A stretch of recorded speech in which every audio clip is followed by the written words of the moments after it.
नमस्कार. हे आहे रांचीचं विद्यार्थी आंदोलनाची चित्र. ज्या विद्यार्थ्यावर पाणी मारलं आणि त्यांनी पुढे मोर्चा काढू नये म्हणून वाटेवर तारांचं कुंपण घातलेलं आहे, त्याचं चित्रीकरण अमन चोप्रा यांनी केलं. म्हणून ह्या पत्रकाराला पोलिसांनी कोठडीत घेतलं आहे आणि आता त्याला नोटीस देऊन पाठ सोडण्यात आलेलं आहे. पण त्याला पुढे चित्रीकरण करता येणार नाही या अटीवर.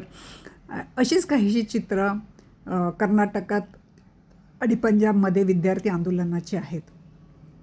आता तुम्हाला मी तमिळनाडूची चित्र दाखवते. तमिळनाडू येथे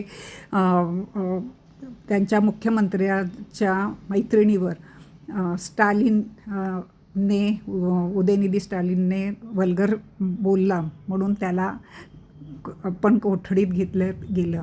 आणि हे सगळं लोकशाहीचे चित्रीकरण आहे.